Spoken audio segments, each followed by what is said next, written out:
Hi everyone, this is Lauren from the Philadelphia Globe. I have with me here Nick Perri from the Underground Thieves. He is back in the Philly area. He's going to be performing at the Ardmore Music Hall on August 14th. And he's here to chat with us about his new music and what else has been going on in his life. So thank you, Nick, for joining us. Thank you for having me. I appreciate it. So I just want to clarify, because I know you're from the Philly area originally. You were living on the West Coast. Are you back now in Philly permanently? I'm back in Philadelphia permanently. Nice. I was born and raised in this area and grew up here and went to school here, went to school in the city, and kind of lived all around, the surrounding Philadelphia area. I ended up marrying a California girl, and her family and her roots were in Southern California. So ended up making that sort of a second home for a number of years. And then when I decided to put together this band and make it a Philly-based band, I was doing like a bi-coastal thing for a few years, which that sounds extravagant and cool on paper, but it was really, really hard. I was spending half of the year here, half of the year there, but you're always away from somebody, so it became taxing on myself and the band and my family, my immediate family and my extended family, and just like a lot of back and forth. So we decided to come back east. All roads lead home, I guess, sometimes, and it just feels great. It feels great to be, for the first time ever, with my wife and daughter, to be, in the same place as everybody, all my family and my whole band, and it's nice. That's great. So when did you move back to Philly? Is that very recently? Yeah, so, we're obviously living through a weird time right now, and I guess it was in May, I decided I just wanted to be closer to my family. I mean, we had been planning this for a while, but because of the situation in the pandemic and the whole thing, I just thought I really wanted to get back with urgency. So the safest way we could figure out how to do it was I rented an RV one way. Okay, that sounds fun. And I piled in the girls, the cats, the guitars, and I drove from Orange County, California to Philly, PA. And so that was, just this past May. Oh, okay. So is everyone enjoying Philly? Are you happy with the decision to move back? Well, I'm totally happy. The thing is, it's just such a bizarre time. We're not going anywhere or doing anything. So, we've literally just been, pretty much locked down. So it's been, bittersweet, because we're here, but I'm not really visiting people, catching up with people, outside of my mom and dad. But that was the primary reason for wanting to be here as quickly as we made it happen, just so I could be around them. I missed so much, and I was gone. Yeah, I started touring at 16 years old, 17 years old, and just for pretty much 15 years, I've been on the move. And so it feels nice to just, for a minute, just take a deep breath and be in one place. And that's a good way of looking at it. Yeah, there's nothing you can do about it, so just enjoy the time you have. Yeah, exactly. So. Acceptance. I'm enjoying it. Good. Well, so you have a new album out, Sun Via. I don't know if I'm correct. Is that how you say it, right? Yeah, you nailed it.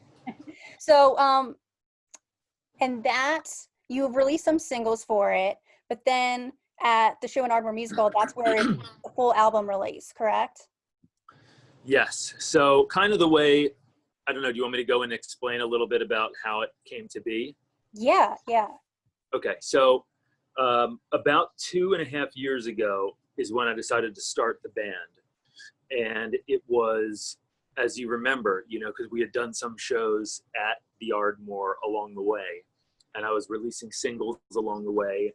And I guess you could say that the plan kind of in an organic way started to mold and change a little bit as we were going. And in life, I've learned, just not just in music, but just in life in general, that you know, this is part of our human experience, is that things change, plans change, and you have to be a little bit flexible and malleable, you know, to take advantage of certain opportunities that present themselves or to move forward in a positive way. You know, I've learned to stop being so rigid sometimes.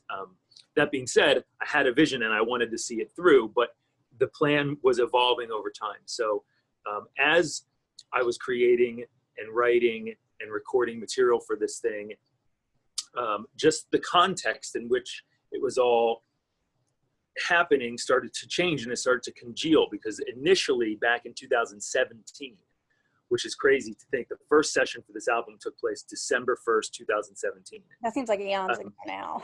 With everything It really does. It really does. So it was a full 2.5 years ago. At that time, you know, the idea for the project and some of the people involved with the project, it was a bigger band, and there were more people involved, and just over time I started to get the sense, and it wasn't something that happened overnight, but you know my story pretty well, my history with other bands, and I just got to a point in my own life where I just said, you know what, I want to sing my own songs, I want to do my own songs the way that I want to do them, with no artistic compromises whatsoever. And that's not to say that even as a band now, as the six of us now, of course we're collaborating, and we're there's always compromises involved, but as far as outside influence artistically, I wanted to cut off any possibility of being of having to compromise what my vision for the project was. And I started over time to get a very clear sense of what I wanted this to be. So I decided to change even the name of the band from the Underground Thieves to Nick Perri and the Underground Thieves. And for this, really, in many ways, you know, it's my debut record as an artist, as a driving force behind a music project. And it feels like it's taken 20 years to get here, but it certainly feels like I'm on the right track and doing what I should be doing. And the response has been overwhelming. And so what we ended up doing was we pulled down the original singles that we had released. They were remixed, remastered, married with all the new songs that we were working on. We actually, over the course of that 2.5 years, wrote and recorded 30 songs. So we almost have enough for like a triple album, but Nice. We decided to pick the 10 best that we thought represented what it is that we do and what reflected what I wanted to say artistically, lyrically, musically, and to kind of put it together as, you know, what would be our debut record as this band, and under my name as an artist. So it's called Sun Via. It's 10 songs, and I feel like it really does represent not only the present, but it also brings, I mean, there's songs on the album that I've had. One of the songs, Daughters and Sons, is 13 years old, you know? So it's like, that's been a song that's been a part of my life for a long time. And I felt like if I was going to have a debut record at this point in my life, like that had to be on it. So it's really the culmination of, you know, not just these 2 years, but it's the culmination of almost 20 years, you know? So it's, you know, kind of like a whole history collection of, you know, what you've been up to over the past few years, which is really interesting. And I noticed that you're singing lead vocals on this. So is this the first time, and how is that experience? I'm singing lead on 9 of the 10 songs. It's been wonderful. You know, I'm in a band with wonderful, you know, Michael and Anthony Montesano from Pepper's Ghost have been my dear friends for 20 years. They're amazing. They have the most beautiful voices. And I said to them, guys, it's not that I want you guys to sing less. It's just, I want to sing more. I'm at the point in my life where I'm really enjoying it. And the truth is, I've always sang and I've always written, you know, Ain't Coming Home. When I sat down with Walt, you know, we wrote that together. I think that, you know, so many years ago, but it's like, I'm pretty sure that was my lyric and my melody. Walt is a genius singer and a genius lyricist, and he's gone on to do mind-boggling stuff. And I don't even consider myself in the same league as a lyricist, but I do have something to say. And I've realized over time that it really, you know, despite what people think, and you know, I don't think that it's really necessarily how great your voice is or how, you know, I'm not trying to do like Olympic acrobatic style singing. You know what I mean? I'm just trying to tell stories. But I've always sang. The thing is, I've just always been in bands with singers who are like Olympian. You know, Walt is amazing. Perri Farrell, you know, working with my sister, just incredible singers. So I guess I always tended to steer towards music writing, songwriting from the musical side, more so than melodically and lyrically. But I have been writing and singing most of my life. It just felt like at this time, why not? And it was so freeing to be able to, because now, like, you know, we've been stuck in this weird situation, this pandemic situation. I've been able to do acoustic shows, you know, live streaming acoustic shows, and be able to sit with an acoustic guitar and sing my songs. So it's been beautiful. It's been liberating. It's been totally freeing. And again, it's just enabling me to kind of carve my own path without having to necessarily rely on anyone else. You know, that being said, I don't want to diminish in any way the role of my bandmates. You know, there's 5 of the guys in the band who I grew up with and I love, and this record was a collaborative process in many ways. Can you clarify who's on the record? Yes. Well, the core of the band is myself on lead vocals and guitar, Michael and Anthony Montesano, who are singing a mix of lead and background vocals at any given time. Michael also plays acoustic guitar. Anthony plays percussion. Zil Fessler on drums, also a Pepper's Ghost alum. And Brian Weaver on bass from, you know, I've been making music with Brian since I was 16 years old. He was in Silvertide. And Justin DeFebo on keys, on Hammond organ, synthesizer, piano, all that stuff. So it's the 6 of us. Okay. That's the core of the band. The album does have cameos from quite a few people. Just again, over the 2.5-year period, there were certainly guests here and there. Walt Lafferty singing background vocals on one song. Jimmy Necco, one of my heroes, is singing background vocals on a song. My old drummer, John Bach, from the band Mount Holly, he played drums on a couple songs. You know, so there are little guest sessions that happened along the way, but it's the core of us, the 6 of us, that you're mostly hearing throughout the record. Cool, and that's like a Philly supergroup. It's amazing. Well, yeah, I guess so. I mean, I these are the guys that I grew up with, and I have loved dearly since I started making music. You know, Justin, I remember from Cave Floor, obviously Pepper's Ghost and Silvertide played shows, hundreds of shows, you know, on our way up respectively in the early 2000s, and they've just been dear friends. So again, at this point in my life, it means more to me than, because I spent a lot of time in California. I met amazing musicians, wonderful people, wonderful musicians, incredible talented people. But at this point, you know, music making isn't just about the notes, and it's not just about like talent alone. It's, you know, we have shared experience, we have shared life experience. So it's like there is something almost intangible that happens when like you're in a soul. room with people. Yeah, maybe. Like whenever I hear you guys perform, it's like there's like a soul there, there's a presence, you know, just the way you guys vibe on stage that you could feel. Thanks. Yeah. Thanks. I'm reflecting on that, and I think you're right. I think that it bleeds into the sound, whether you're conscious of it or not. You know what I mean? All coming from the same place, the same background, the same like economic and, you know, even religious background. Like we all grew up in the same kind of area. You know, you share a common bond with people, you know, mm-hmm. When you're from the same town, you know. So cool. So when you guys were recording this, you know, obviously with the pandemic and everything, was the recording process started when you were still in California? How did it all kind of come together considering these obstacles? Well, luckily, and I've been talking about this a lot as I've been doing press for the album, luckily, 99.9% of the record was done before anything locked down. Amazing. Yeah. So, I mean, again, we started it 2.5 years ago. It was an ongoing process. And as I mentioned, being bi-coastal, we were recording bits and pieces of it along the way. It was recorded in 7 different studios over that time. some of which were in the Philadelphia area, some of which were in California. The guys were in California. I was in Philly. We were all back and forth quite a bit. We spent a bunch of time in Joshua Tree, which was magical. And so it was all put together. You know, the bulk of it was put together long before this happened. And then it was just a matter of, in January, figuring out, okay, what is the final sequence going to be? And what are the songs that need to be mixed and blah, blah, blah. So it was really in February, as things were just starting to get weird and starting to lock down, at least where I was in California, we were just finishing the mixing. So the timing of it was really played in our favor here.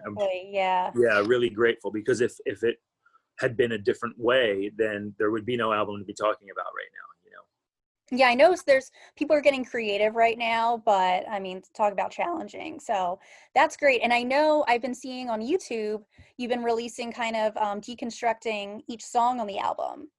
Yes. By one. So how has that been for you to do, you know, to get so in depth with these songs and share with people? How's that process been? Well, it's been fun. You know, wasn't my idea. It was Justin DeFebo, my keyboard player's idea. He said, I think you should do a video series during this pandemic that talks about, you know, because we're big fans of, there's that documentary series called Classic Albums, where they dive in, they pick an album, Yes. and the producers sit down with the faders on the board and the whole thing. And that's how I really wanted to get into a studio and pull up all the tracks on a big console.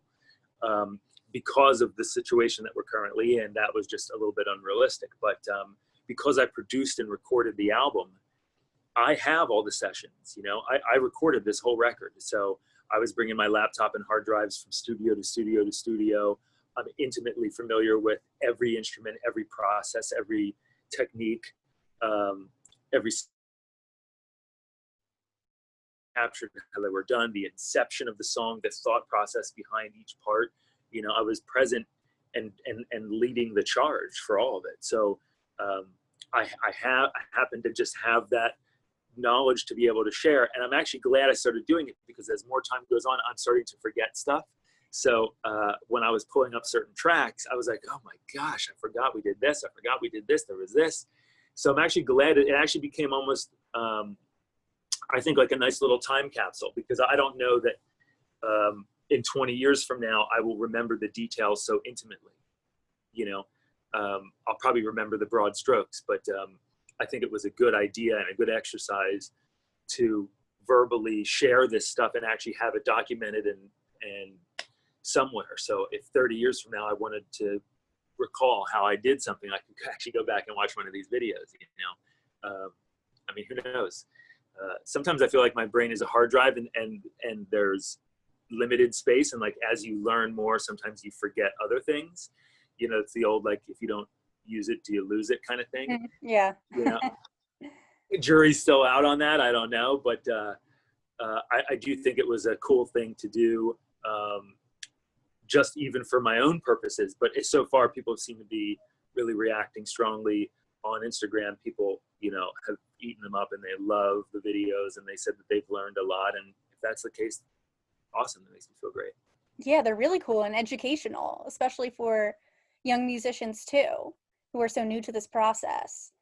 And going back, because you've been, you know, in this industry for so long, like you said, you know, in high school, you're on tour. And I know there's, you know, you guys, you know, signed with different record companies. Now you've done this project all on your own with full control. I have to imagine that experience was just like no other. Have you learned a lot from just being in this industry so long? And was it, you know, how important was it to you that it's like, okay, this is all on me now? Well, I've been talking about this a little bit recently, under some different contexts, because I'm realizing now how, like, I'm starting to feel the effects mentally of how intense it's all been, because it's been, for the last 2.5 years, like, I've only taken probably a few days off in 2.5 years. Like, I work through the weekends. I work 12, 14 hours a day. Like, when you own your own business, you're always on, you know? And I was talking to my wife the other day, and it's like, yeah, I took off on my daughter's birthday, which was June 27th.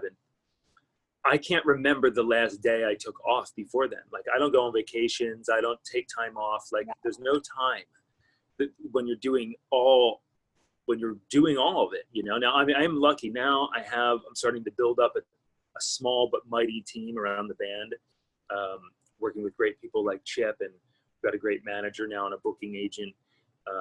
And we have a wonderful guy who's leading the radio campaign for Feeling Good. So I do have a small, but like I said, mighty team, but I would say at the end of the day, like, it's all still coming through me. The correspondence alone is crazy, you know, and with vinyl and running multiple businesses. It's a touring business, it's a merchandise business, and it's a recording business, and I'm still an artist. So it's been intense, to be honest with you. It's been a lot of work and a very steep learning curves, you know, but there's pros and cons, like there is with anything in life. You know, when you're signed to a big record label, you know, you compromise serious artistic control. And no matter what anybody tells you, even if in your contract you have 100% creative control, like Silvertide thought we did, you know, it's complete bullshit. You know, at the end of the day, they're paying for the record. They are going to have a say, whether you like it or not. And if you don't play ball, your music's not going to be heard. So labels have that over on artists, and anybody who denies it is lying. Well, I think a lot of people have had to learn the hard way.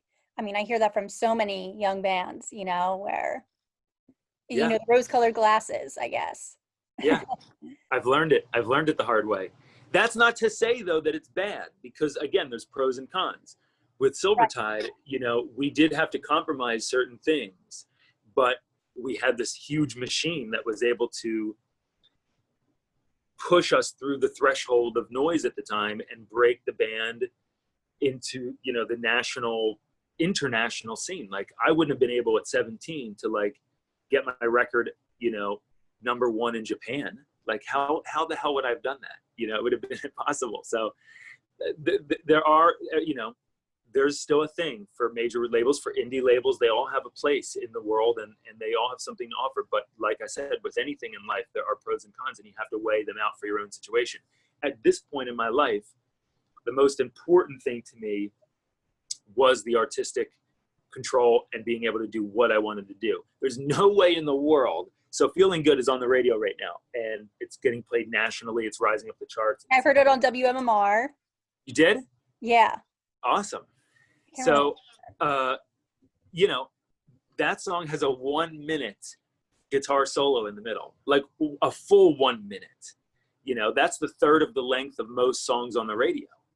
And it's like, when's the last time that's happened? I'm not bragging. It's like, and I didn't write it for that reason. It's just that I know in my gut, had I turned that into a record label and said, this is the single, they would have said, cool, but you have to cut the solo, you know, or cut it down, shorten it. I'm 100% sure. I've been through this, you know. It's so cool that no one can tell me that now. You know, I'm the record label. You know, I'm self-editing. I'm doing, you know, that process on myself. And when I feel like something is done, then I say it's done, and no one's telling me it's not. You know what I mean? So that alone to me is like worth its weight in gold. So yeah, there's moments where I'm stressed out.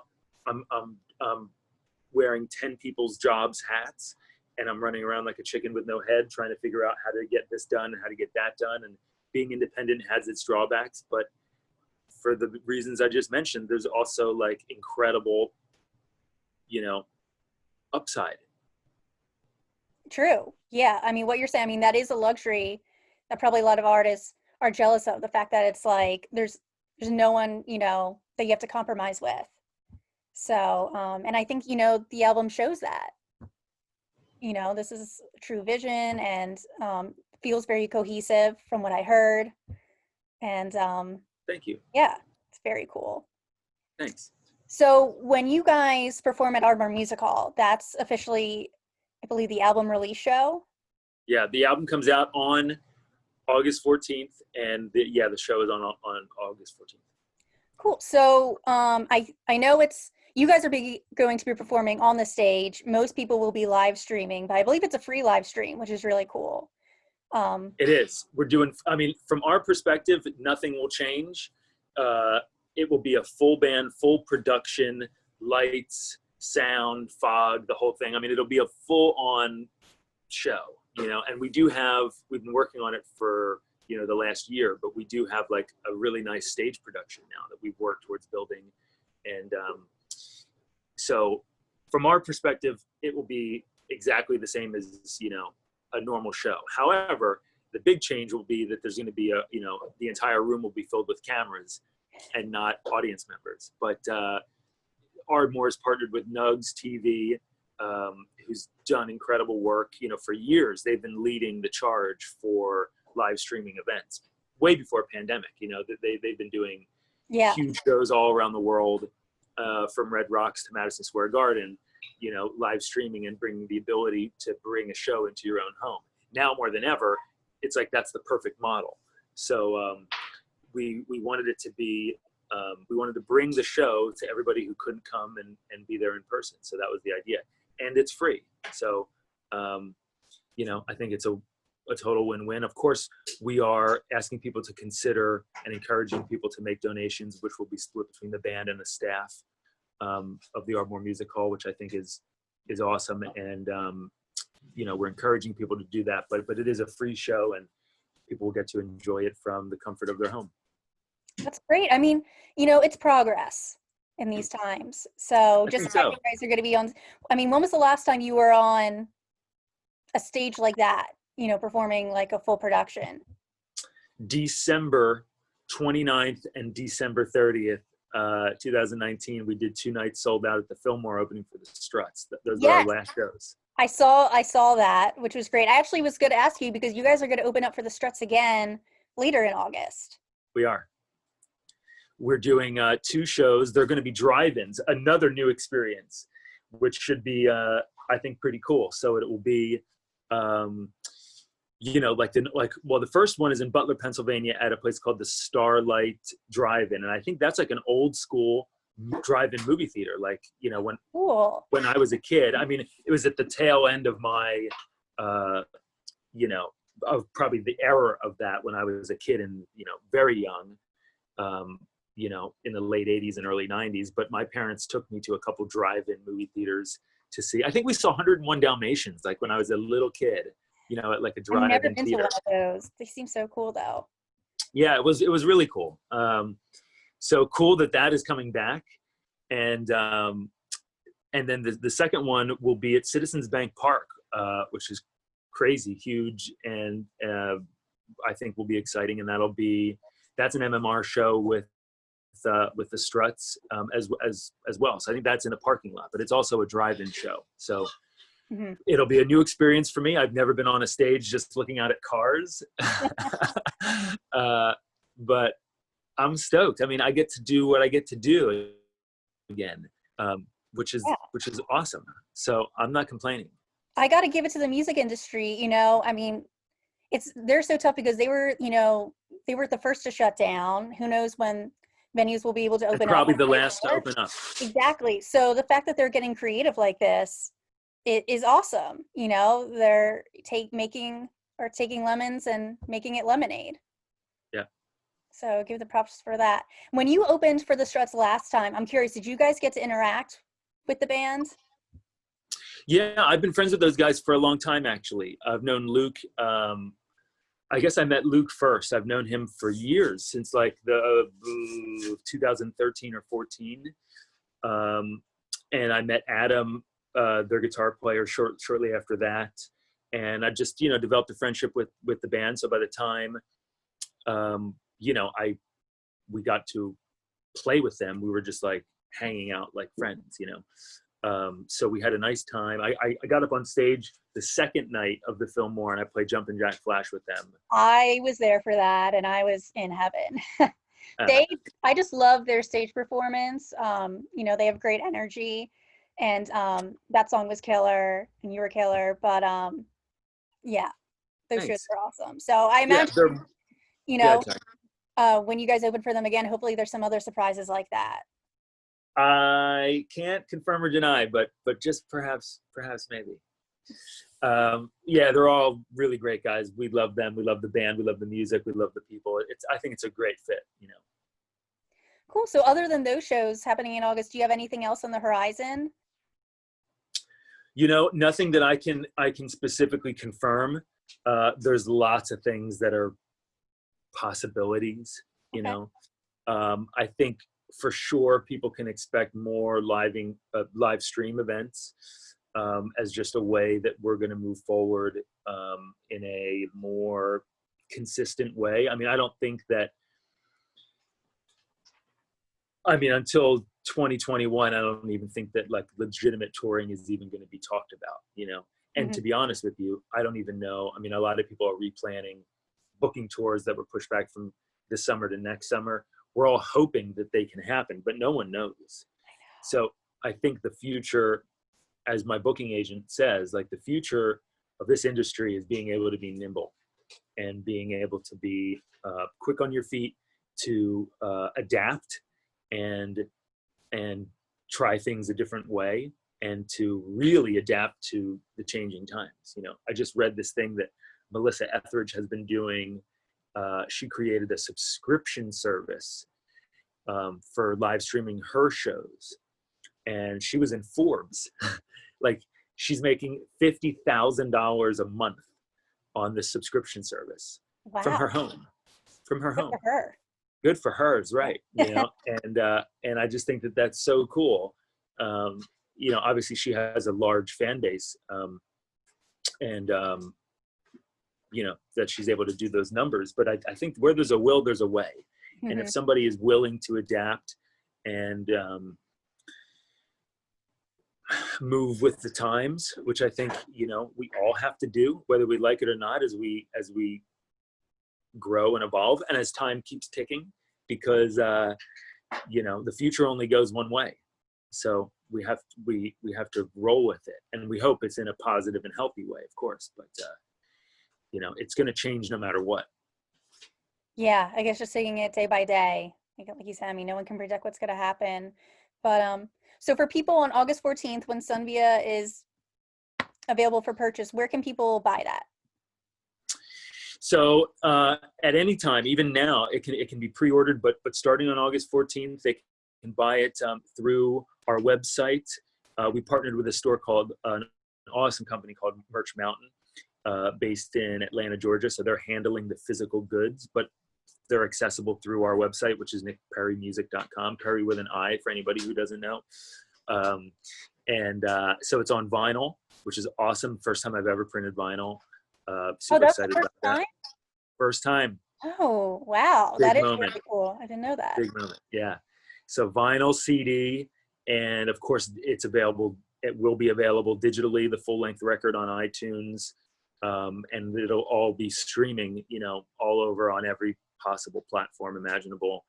But I would encourage people, if they really like the record and they want to like learn more about it, Mark Melchior Jr., who was my bandmate in Silvertide, he played rhythm guitar. He's an incredible artist. He did all the album artwork for Show and Tell, Silvertide album. Oh, cool.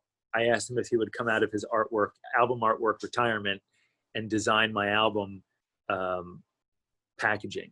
So he did an incredible job on the album packaging, the liner notes. There's a full pull out with all the credits and the thank yous and who played what on what song, and a lot of photos, and the artwork is really beautiful. So, you know, to me, nothing beats the experience of holding a record, because you're going to get it full size, 12 inches by 12 inches.